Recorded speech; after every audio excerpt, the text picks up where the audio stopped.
और वहीं प्रधानमंत्री नरेंद्र मोदी लेक्स फ्रीडमैन के साथ पॉडकास्ट में शामिल हुए। उस दौरान इन्होंने निजी जीवन से लेकर के सार्वजनिक जीवन के बारे में खुलकर बातचीत की और यहाँ तक गोधरा दंगों को लेकर के आरएसएस के साथ जुड़ने को लेकर के भी बहुत कुछ कहा। क्या कुछ प्रधानमंत्री की तरफ से इस पूरे पॉडकास्ट में कहा गया है, देखिए आप।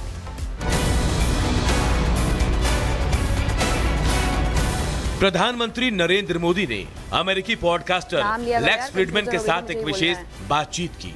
3 घंटे से ज्यादा के इस पॉडकास्ट में पीएम मोदी ने अपने निजी और राजनीतिक जीवन, भारत में लोकतंत्र, भारत पाकिस्तान के रिश्ते, डोनाल्ड ट्रंप और शी जिनपिंग से लेकर गुजरात दंगे समेत तमाम मुद्दों पर खुलकर अपनी बात रखी।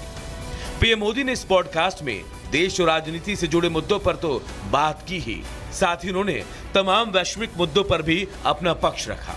डोनाल्ड ट्रंप के साथ शी जिनपिंग से दोस्ती और भारत चीन के संबंधों को मजबूत बनाए रखने पर जोर दिया। 2020 में जो सीमा पर जो घटनाएं घटी, उसके कारण हमारे बीच स्थितियां काफी दूरी की बन गई। लेकिन अभी राष्ट्रपति श्री के साथ मेरा मिलना हुआ, उसके बाद सीमा पर जो चीजें थी उसमें नॉर्मल से आ चुकी हैं। 2020 के पहले की स्थिति में हम लोग अब काम कर रहे हैं।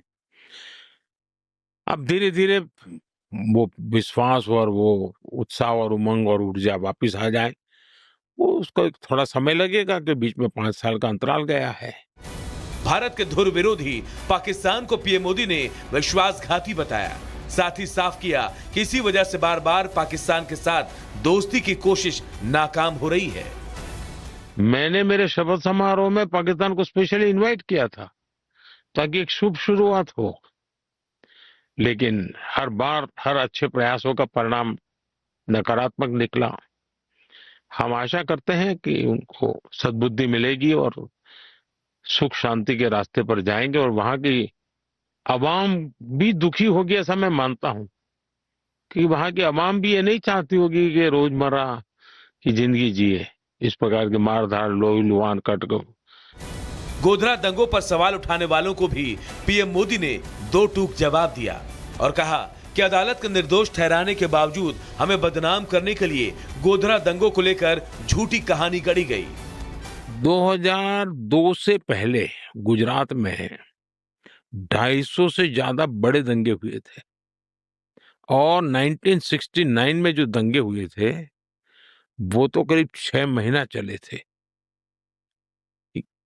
अरे तब तो हम कहीं थे ही नहीं दुनिया के उस चित्र में। उस समय की मैं बताऊं, जिन लोगों ने गुनाह किया था उनके लिए न्यायालय ने अपना काम किया है।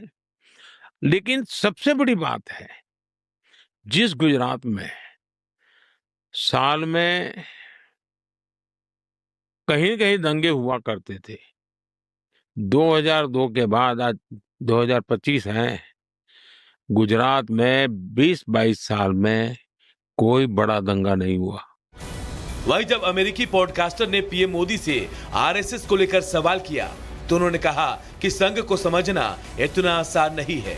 पीएम मोदी ने आरएसएस के उनके जीवन पर प्रभाव की चर्चा की और साथ ही देश के प्रति संघ के सेवा कार्यों और योगदान को भी बताया। उन्होंने कहा कि संघ जीवन को एक उद्देश्य और दिशा देने का काम करता है।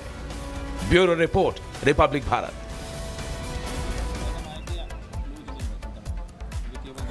पॉडकास्टर लेक्स फ्रीडमैन के साथ इंटरव्यू में पीएम नरेंद्र मोदी ने कई बड़ी बातें कही और जब उन्होंने उन्हें इंटरव्यू दिया तो उन्होंने पाकिस्तान के सवाल पर पाकिस्तान को भी जमकर लताड़ लगाई। और पाकिस्तान की आदत ही कुछ ऐसी है और पाकिस्तान की कथनी भी कुछ ऐसी ही है, करनी भी कुछ ऐसी ही है कि वो जहां जाता है उसके बारे में जहां बात होती है सिर्फ और सिर्फ उसे लताड़ ही पड़ती है।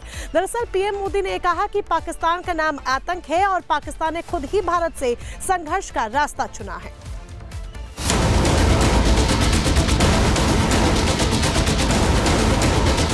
मशहूर पॉडकास्टर और एआई रिसर्चर लेक्स फ्रीडमैन को दिए इंटरव्यू में प्रधानमंत्री नरेंद्र मोदी ने पाकिस्तान को लताड़ लगाई और कहा, कहीं भी आतंकी हमले होते हैं तो उसके तार पाकिस्तान से जुड़ते हैं। उम्मीद है पाकिस्तान को अक्ल आएगी। भारत शांति के लिए प्रतिबद्ध है। पाकिस्तान की जड़ में आतंकवाद है। पाकिस्तान ने भारत से संघर्ष का रास्ता चुना है। सचमुच में भारत की विदेश नीति कितनी स्पष्ट है और कितनी आत्मविश्वास से भरी है, उसके दर्शन हो चुके थे और भारत शांति के प्रति कितना प्रतिबद्ध है उसका संदेश दुनिया के सामने साफ साफ गया था, लेकिन परिणाम सही नहीं मिले। फ्रिडमैन के साथ पॉडकास्ट में पीएम मोदी ने कहा, मैंने शपथ ग्रहण समारोह में पाकिस्तान को आमंत्रित किया था, लेकिन शांति के हर प्रयास का जवाब शत्रुता और विश्वासघात से मिला। इस दौरान पीएम मोदी ने चीन के साथ रिश्तों पर भी अपना पक्ष रखा और कहा, शी जिनपिंग से मुलाकात के बाद अब सीमा पर स्थिति में सुधार है। इन संबंधों को ऐसे ही मजबूत रहना चाहिए, कंटिन्यू रहना चाहिए। ये हमारा जहां तक डिफरेंसेस तो होते हैं, दो पड़ोसी देश होते हैं तो कुछ न कुछ तो होता है। ऑकेजनल डिसएग्रीमेंट भी बहुत स्वाभाविक है, कोई ऐसा तो हर चीज नहीं होता, एक परिवार में भी रहता है। लेकिन हमारी कोशिश है कि हमारे जो डिफरेंसेस हैं डिस्प्यूट में ना बदले। पीएम मोदी ने इंटरव्यू में रूस यूक्रेन युद्ध पर भी बातचीत की। पीएम मोदी ने कहा कि युद्ध के मैदान से यह मामला नहीं सुलझेगा, इसके लिए दोनों पक्षों को बातचीत के लिए एक टेबल पर बैठना होगा। अपने इंटरव्यू में पीएम मोदी ने और भी कई मुद्दों पर बेबाकी से अपनी राय रखी। Bureau report, Republic Bharat. Lex Fridman के साथ प्रधानमंत्री नरेंद्र मोदी ने खुलकर बातचीत की और सीधे सीधे पाकिस्तान उसके साथ मुठभेड़ में देसी तमंचा, कारतूस, चाकू, मोटरसाइकिल बरामद हुए हैं। कुशीनगर में यह एनकाउंटर हुआ है जहां पशु तस्कर और पुलिस में मुठभेड़ हुई है। पुलिस को बहुत दिनों से इसकी तलाश थी, जानकारी मिलती है जिसके बाद पकड़ने का प्रयास किया जाता है, लेकिन कुशीनगर में इस बीच एनकाउंटर होता है। 25,000 के नामी बदमाश को एनकाउंटर में घायल कर दिया जाता है, जिसके बाद से देसी तमंचा, कारतूस, चाकू और मोटरसाइकिल बरामद की गई है।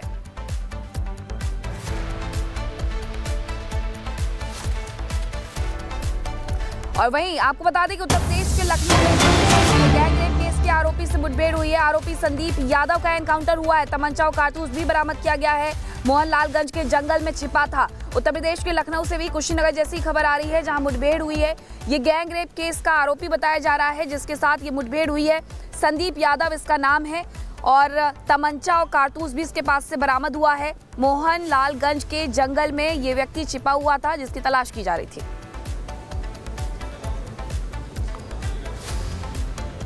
पूरे देश भर में इस बार औरंगजेब को लेकर जमकर विवाद हो रहा है और महाराष्ट्र की बात करें तो महाराष्ट्र से ही औरंगजेब को लेकर इस विवाद की शुरुआत हुई। अब औरंगजेब की कब्र को हटाने की मांग को लेकर तमाम हिंदू संगठन वीएचपी और बजरंग दल मिलकर सड़कों पर उतर आए हैं। आज से आंदोलन कर रहे हैं और मांग करेंगे कि औरंगजेब की कब्र को हटाया जाए। न सिर्फ कब्र को हटाया जाए बल्कि उसकी सारी निशानियां मिटाई जाए। महाराष्ट्र में जहां जहां औरंगजेब की मूर्तियां लगी हैं उन मूर्तियों को भी वहां से हटाया जाए।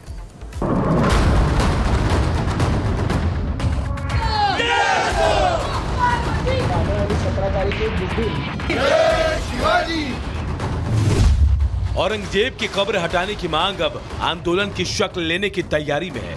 औरंगजेब की कब्र को हटाने की मांग का मुद्दा लगातार तूल पकड़ता जा रहा है और अब ये मांग उठने लगी है कि पूरे महाराष्ट्र से ही औरंगजेब की प्रतिमा को हटाया जाए।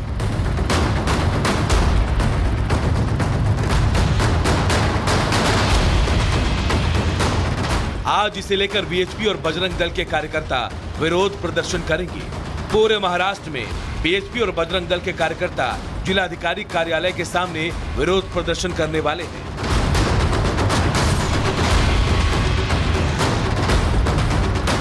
अपने बयान में शनिवार को विश्व हिंदू परिषद और बजरंग दल के लोगों ने कार सेवा कर कब्र को तोड़ने की बात भी कही थी।